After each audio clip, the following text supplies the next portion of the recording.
하나님은 당신을 사랑하십니다. 예, 하나님은 우리 모두를 사랑하십니다. 나도 당신을 사랑합니다. 예, 할렐루야. 예, 한 주간 동안 평안하셨습니까? 예, 오늘 하나님 말씀 특별히 사도행전 9장 1절부터 22절까지의 말씀이고요. 오늘 말씀에 주로 등장하는 인물이 바로 우리가 너무나 잘 아는 사도 바울입니다. 사도 바울. 바울의 전 이름 바로 사울이라는 이름으로 오늘 사도행전 9장 말씀에 그렇게 등장을 하고 있어요. 그래서 제일 우리가 읽었던 구절 가운데 22절에 보면은 오늘 말씀의 결론으로 사울이 어떻게 되었다? 변하여져서 22절 중간에 보면은 힘을 더 얻어 어떻게 됐다? 예수를 따라합시다. 예수를 그리스도라 증언하다. 오늘 말씀 제목입니다. 사울이 변하여져서 예수를 그리스도라 증언하는 이 과정까지의 말씀을 오늘 메시지로 그렇게 전해보도록 하겠습니다. 우리가 쉽게 영어 이름 가운데 폴이라는 이름들을 여러분들은 잘 들어보셨을 겁니다. 폴, 그죠? 스펠링 P-A-U-L, 그죠? 그런데 오늘은 그 바울, 폴이거든요. 그 바울에 대해서 말씀을 전하는데 바울의 이름이 사울이라는 이름으로 등장을 합니다. 이름이 두 개였던 거예요.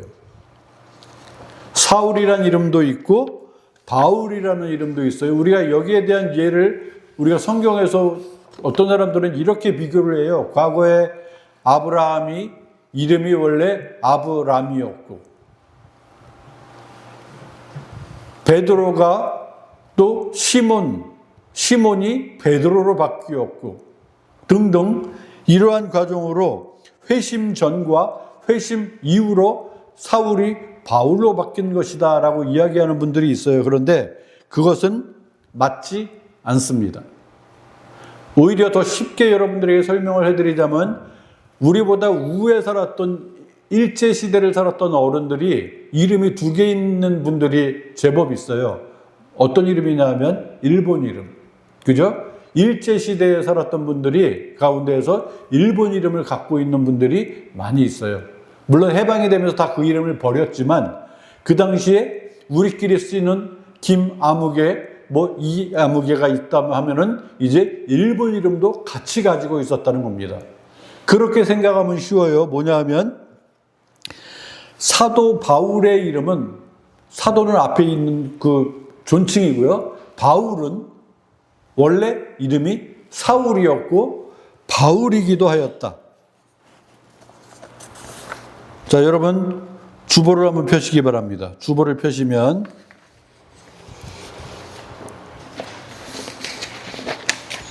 1번 문제가 있어요. 1번 문제. 사울이 바울로 불리게 된 과정을 쓰시오라고 했는데요. 뭐 과정이라기보다도 여기에 대해서 굳이 설명을 해드리자면은 원래 히브리식 이름이 사울이었습니다. 이스라엘 사람들이 히브리식 이름을 짓지 않습니까? 뭐 아브라함이라고도 짓고 사울 그럼 또 하나 생각나는 사람들이 있을 텐데 누굴까요? 구약시대에 아주 유명한 사울이 있어요.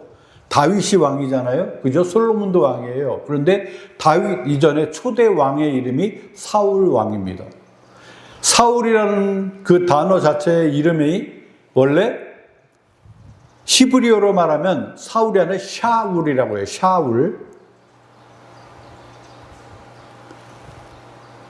기도로 얻은 자 등등 어떤 위대한 자 그렇게 뜻을 가지고 있는 이름이 있고요. 그러면 바울이라는 이름은 그럼 어떻게 된 거냐?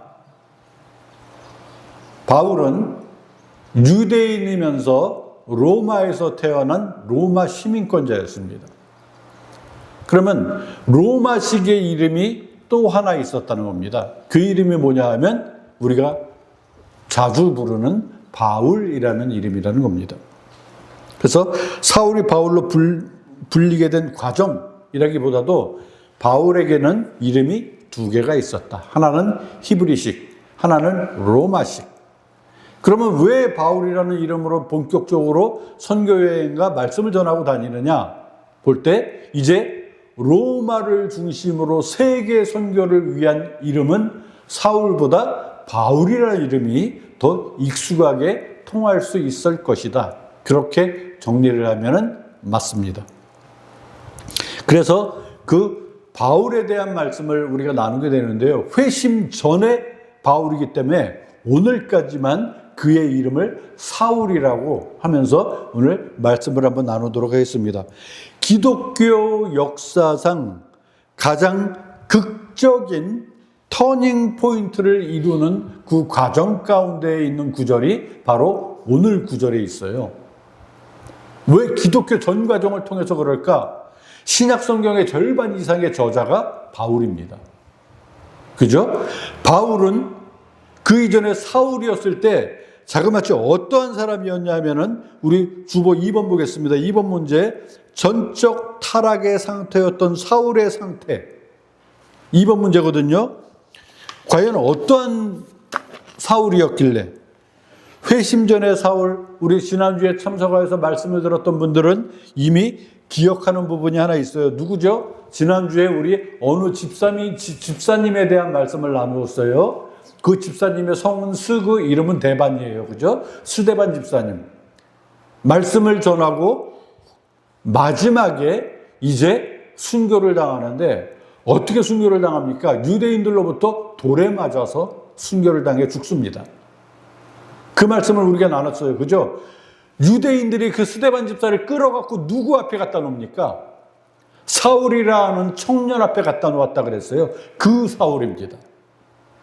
오늘 등장하는 그 사울, 회심 전의 사울, 자칭 바리새인 중에 바리새인이다라고 자칭할 수 있을 정도로 율법의 의로는 흠이 없다라고 자부할 만큼 철저히 하나님 말씀대로만 살아갔던 사울이었습니다. 그렇지만 이 부분이 말씀대로, 구약의 말씀대로 다 지켜서 살아간다고 해서 그 부분이 영적으로 충만한 사람이냐? 아니라는 거예요. 저는 오히려 이번 문제, 전적 타락의 상태였다. 그렇게 표현을 하고 싶습니다. 영적으로는 완전히 죽어있는 상태라는 겁니다. 왜일까요? 예수 그리스도의 진가를 아직 모르는 거예요. 십자가 사건이 아직 그의 심령 가운데 없는 거예요. 그냥 말씀에 안식일을 지키라 그랬으니까 하고 우상을 세우지 말라니까 우상 안 세우고 효도하다 그랬으니까 효도하고 도둑질하지 말라 그랬으니까 나 도둑질 안 하고 철저히 하루에 몇 번씩 기도하고 금식도 하고 10의 1조를 하고 가난한 자를 구제하며 하나님 뜻에 이것이 옳은지 그른지 분별하며 살아가는 그들의 삶, 그러면 다 된 건가요? 오히려 전적 타락의 상태였다. 오히려 그 부분이 하나님을 스스로는 잘 섬긴다고 생각하면서 교회를 박해하고 스데반을 죽이는데 앞장서서 동조했던 사울이었던 겁니다.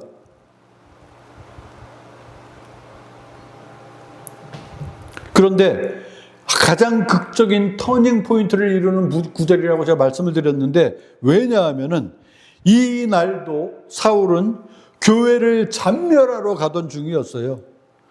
사울이 하는 일이 뭐였냐면요, 언제부턴가 예수라는 인물이 나타났다라고 하는데 우리 유대인들도 그렇고 사람들이 그쪽으로 휩쓸려 가지고 예수가 뭐 하나님이래나 뭐 그분이 뭐 부활했대나 그러면 그쪽 당들을 이루어가는 이 인간들 내 눈에 걸리기만 해 하면서 그 사람들을 잡으러 다녔던 사람이에요. 잡아다가 대제사장한테 넘겨서 처벌받게 하는 거고요. 또 어떤 권한까지 있었냐면 그 앞에 나서 얘들아 그냥 얘 안 되겠다 이대로 우리 돌로 쳐 죽이자, 그런 권한까지도 갖고 있던 사울이었던 거예요. 종교적인 열심이라고 표현할 수 있는 좋은 표현이 있지만은 이것은 한편으로는 타락한 인간입니다. 여러분 오늘날 이단 종파들을 잘 보십시오. 신천지나 여호와의 증인이나 이들의 열심을 따라가기가 힘들 정도예요. 그죠? 그러나 그들은 진리를 진리로 알지 못하고 잘못된 것에 그렇게 열심을 내는 겁니다. 목숨도 불사하는 그런 열심을 가지고 종교 활동을 하는 거예요. 그렇지만 우리는 냉정하게 말씀드릴 수 있습니다. 영적으로 타락한 상태다. 사울의 상태가 지금 그런 상태입니다. 그런데 이제 3번 문제를 보겠습니다. 교회를 잔멸하러 가던 바울에게 나타난 주님의 음성이 들립니다.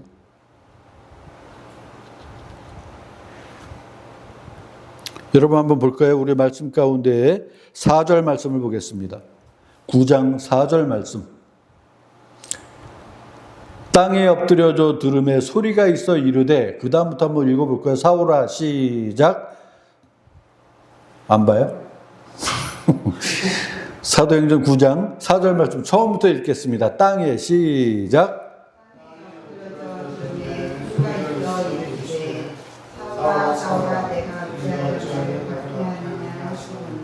네, 이날도 사울은 교회를 잔멸하러 남녀들을 끌어다가 옥에 넘기기 위해서 그들을 잡으러 막 가는데, 길을 가다가 다메섹에 가까이 이르더니 홀련히 하늘로부터 빛이 사울을 둘러 비쳤어요. 빛이 그를 둘러 덮은 거예요. 그러면서 이제 땅 위에 엎드러져서 얼마나 놀랬겠어요. 갑자기 본인한테 빛이 둘러져 감싸고 있어요. 그런데 소리가 있습니다. 어떠한 소리가 있냐면, 사울아, 사울아, 사울아, 사울아, 내가 어찌하여 나를 박해하느냐? 라는 음성이 들리는 겁니다. 내가 어찌하여 나를 박해하느냐? 여러분, 이 구절을 자세히 한번 보십시오. 사울이 언제 예수님 박해했습니까? 십자가 처형 사건에 사울이 있었다는 기록은 어디에도 없습니다. 그런데 예수님은 사울한테 사울아, 사울아, 네가 어찌하여 나를 박해하느냐? 무슨 말씀이냐면요, 이 당시에 차츰 그리스도인들을 박해하는 사람들한테 예수님은 뭐라고 했냐면, 오히려 그들과 나를 하나로 그렇게 여기시는 거예요. 예수 믿는 사람을 박해하는 것은 곧 나를 박해하는 것이다.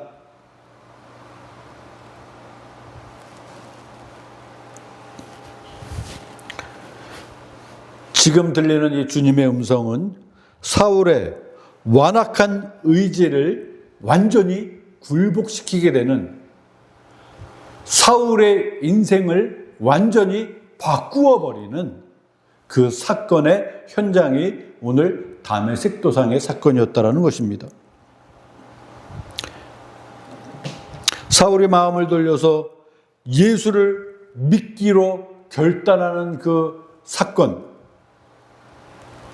이 과정을 여러분 잘 보시면은 성령께서 사울의 죽은 영을 살려주시고, 거기에 표식으로 사울의 눈을 일단 멀게 하시고, 그 이후에 다시 영의 눈으로 새롭게 열어주시는 과정이 있습니다. 강력한 하나님의 은혜가 이 가운데 임했기 때문에 사울은 여기서 그냥 고꾸라질 수밖에 없었습니다.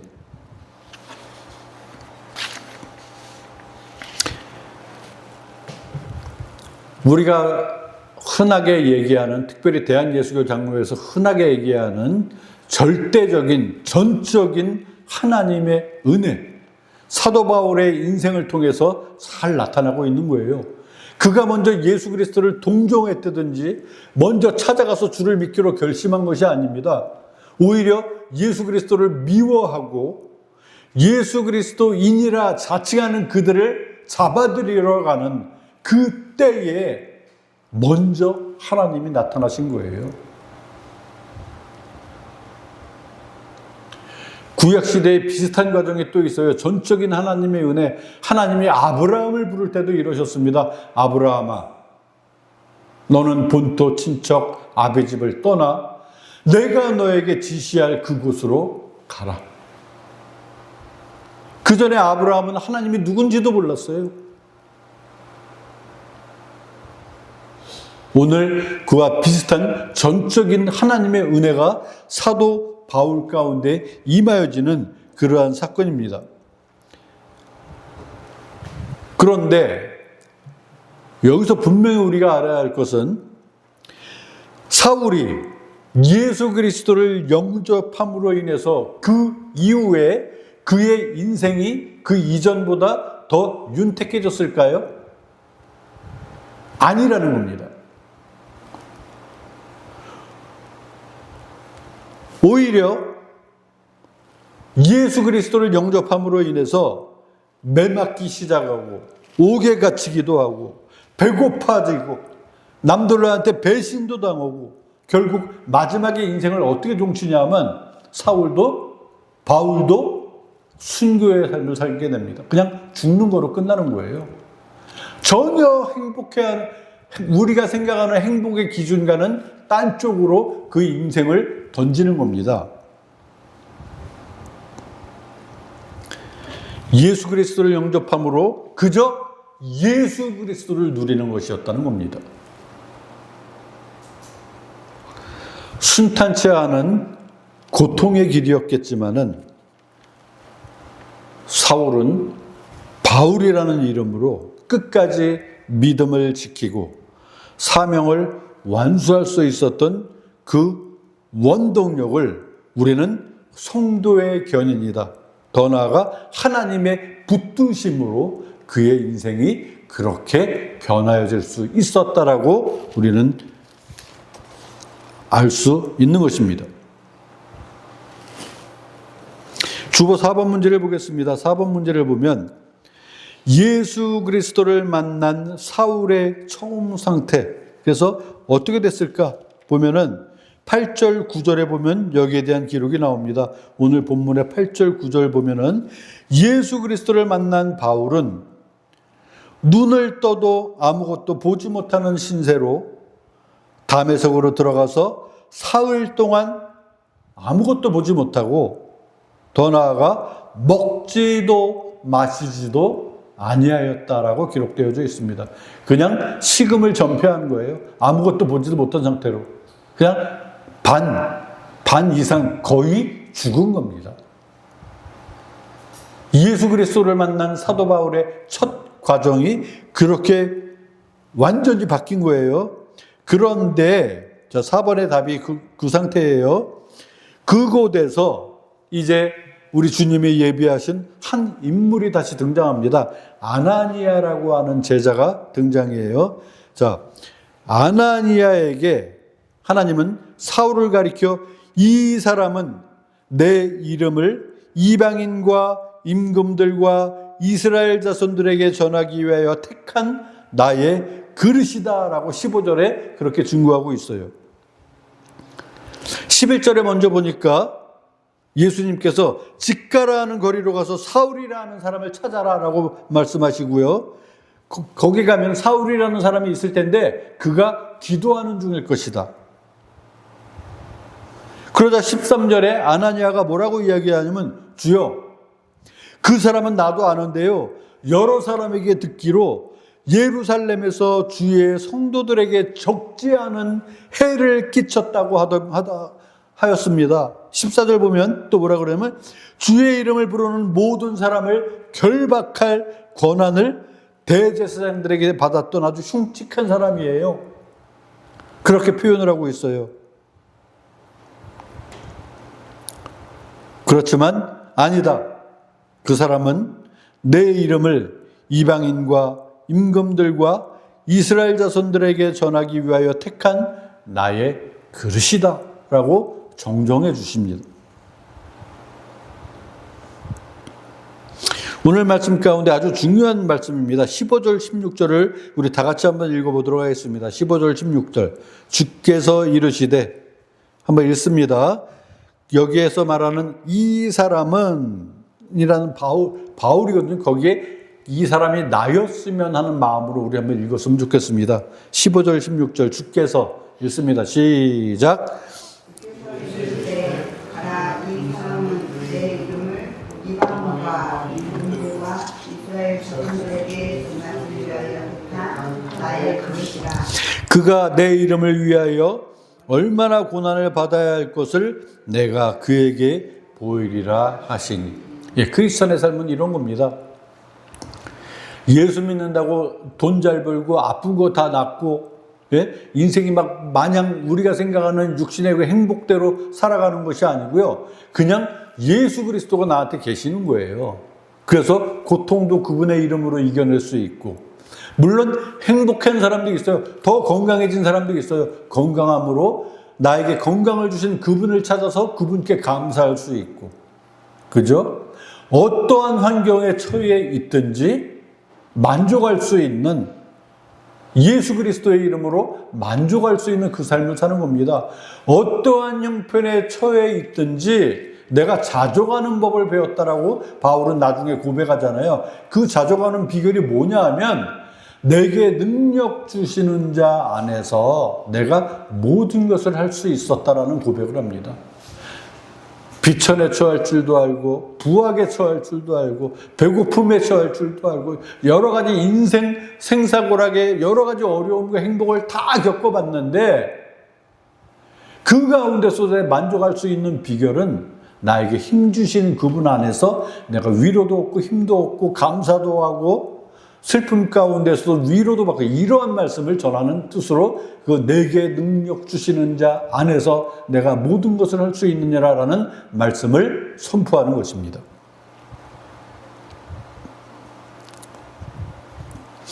여러분, 그렇다면 조금 걱정되겠죠. 솔직한 심정으로 내가 예수 믿어서 오히려 나도 어려워지는 거 아닌가?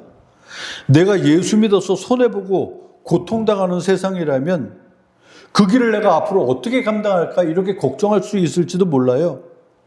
그런데 회심한 바울의 훗날 고백이 어떻게 되어 있냐면, 고린도전서 10장 10절에 뭐라고 말씀하냐면, 바울은 그렇게 고백합니다. 내가 모든 사도들보다 더 많이 수고하였지만 이것은 내가 한 것이 아니고 오직 나와 함께 하신 하나님의 은혜로 내가 이 모든 것을 할 수 있었다 라고 훗날 그렇게 고백합니다. 하나님의 은혜. 막 이 부분을 막 설교를 준비를 하고 있는데 어제 저녁에 갑자기 카톡이 하나 뜨고 왔어요. 이영주 목사님한테 왔는데, 내일 CCM 찬송을 하나님의 은혜를 부르시죠. 그래서 이분은 가끔 나를 이렇게 놀래게 하더라고요. 그래서 전날 오후에 일단 그 찬양을 우리 다 같이 배우면서 하는 시간을 가졌으면 좋겠습니다. 하나님이 이루시는 그 구원은 한 번 택하시고 끝나는 것이 아니라요, 그 택한 사람을 끝까지 끌고 가시고 훈련도 시켜주시고 동행해 주시는 건 그냥 기본이시고요. 하나님이 우리에게 목적하시는 그 부분까지 우리를 잘 훈련시키시고 단련시켜 주셔서 들어 써주시는 줄로 믿으시는 저와 우리 모두가 되시기를 주의 이름으로 축원합니다. 그래서 이제 오늘 본문 말씀 사도행전 9장 17절부터 보면은 이제 아나니아와 바울이 만나게 됩니다. 17절 보십시오. 아나니아가 떠나 그 집에 들어가서 그에게 안수하여 이르되, 형제 사울아, 주 곧 네가 오는 길에서 나타나셨던 예수께서 나를 너에게 보냈는데 너로 이제 다시 보게 하시고 성령으로 충만하게 하신다라고 선포합니다. 18절 보십시오. 그러자 즉시 사울의 눈에서 비늘 같은 것이 벗겨졌다. 안 보이던 것이 이제 보이는 겁니다. 다시 보게 되었고 일어나서 어떻게 된다? 이제 세례를 받고. 19절 어떻습니까? 이제 먹지 않았던 사도 바울이 음식도 먹음에 그가 건강이 아니라 강건하여졌다 그럽니다. 우리 기도할 때 그렇게 하잖아요. 영육이 강건하여질 수 있도록. 그죠? 그게 솔직히 건강보다 강건 같은 뜻인지 모르겠지만 주로 영육이 강건해질 때라는 우리 강건이란 말을 잘 쓰거든요. 사도 바울의 여기에서 이제 본격적으로 성령을 입어서 이제는 담금질을 시작하고 그 출발 첫 단추를 꿰는 그 부분이 오늘 9절의 말씀이 되겠습니다. 그리하여서 이제 사도 바울은 실천하는 삶으로 변하여지게 되는데 그 다음 9절을 보십시오. 사울이 다메섹에 있는 제자들과 함께 며칠을 같이 지냈다라고 되어 있고요. 20절부터 22절 오늘 말씀의 결론입니다. 우리 다 같이 한 번 더 읽겠습니다. 20절부터 22절 즉시로 다 같이 한번 읽습니다. 시작.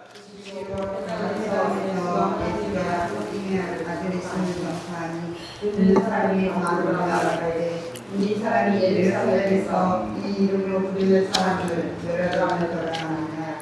여기 온 것도 그들을 결박하여 대제사장들에게 끌어가고자 함이 아니냐 하더라. 22절 사울은 힘을 더워도 예수를 그리스도라 증언하여 다메섹에 사는 유대인들을 당혹하게 하니라. 자, 사도 바울이 이제 본격적으로 변했어요. 즉시로 각 회당에서 예수가 누군지 아십니까? 바로 하나님의 아들이십니다. 그렇게 선포하고 다녀요. 예수, 하나님의 아들. 어디서 많이 듣던 구절 아닙니까? 너희는 나를 누구라 하느냐? 예수님의 제자들 가운데 질문을 던지자 시몬 베드로가 대답하여 이르되 뭐라 그럽니까? 주는 살아계신 하나님의 아들이십니다. 그죠? 주는 그리스도시요 살아계신 하나님의 아들이십니다. 그 복음의 메시지를 오늘 사도 바울은 마음 가운데 제1번으로 이제 간직할 수 있었던 겁니다. 듣는 사람들은 이제 너무나 당황한 거예요. 아니, 저 사람이 원래 그 예수라는 이름을 부르는 사람을 멸하려던 자가 아니냐. 여기 온 것도 우리는 사실 그 사람들을 결박하고 대제사장들에게 끌고 가려고 여기 온 줄 알았는데 그 입에서 나오는 말이 뭐냐면 예수는 하나님의 아들이다라고 선포를 하다니 22절에 한술 더 떠요. 이번엔 예수를 그리스도라 증언하였다. 자, 이 부분을 간단하게 설명을 해드리고 오늘 말씀을 마치도록 하겠습니다. 하나님의 아들, 무엇입니까? 살아계신 하나님의 아들. 무슨 뜻이냐면 여기에 대한 의미는 예수님은 하나님과 동등한 신성을 가지고 계신 분이다라는 뜻입니다. 비록 인간의 몸을 입고 오셨지만 우상들처럼 다른 잡신들처럼 죽은 존재가 아니라 지금도 역사하시는 살아계신 하나님과 본질이 같은 분이시다라는 뜻이에요. 그리고 22절 예수를 그리스도라고 증언하는 그리스도, 우리가 너무 입에 달고 있는 예수 그리스도, 그 그리스도의 뜻은 무엇일까요? 그리스도는 히브리어로 말하면 메시아라는 뜻입니다. 메시아, 그리스도, 헬라어, 히브리어 메시아. 메시아는 무엇입니까? 바로 우리를 구원하실 분,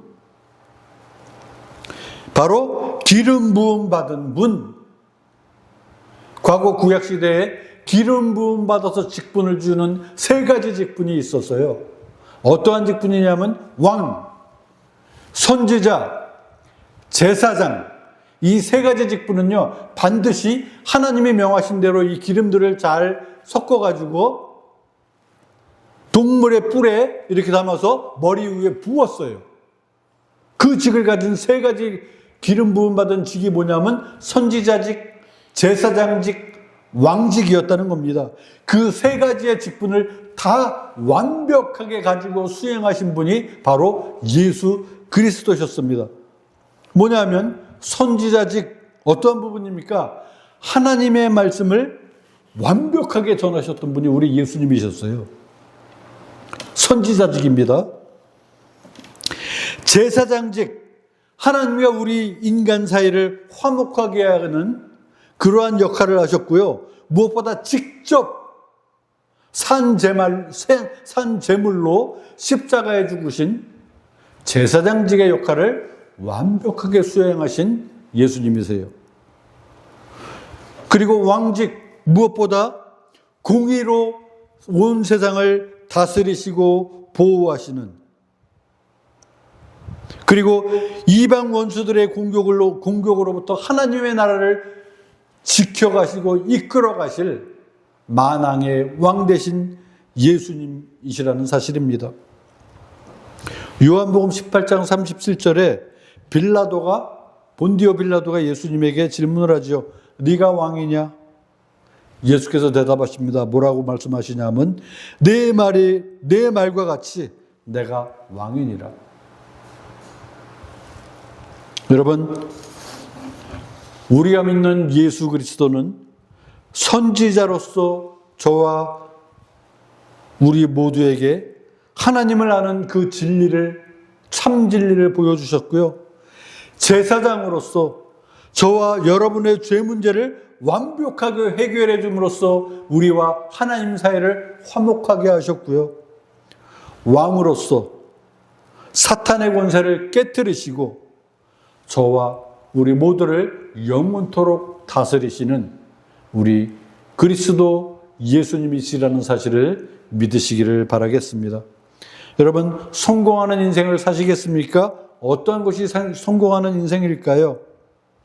어떠한 상황에서도 나의 직장 가운데, 나의 사회생활 가운데, 어떠한 환경 가운데에서도 내가 성공하는 인생을 살 수 있는 방법은 하나입니다. 뭐냐면 예수 그리스도를 증거하는 인생이 성공하는 인생이라는 사실입니다.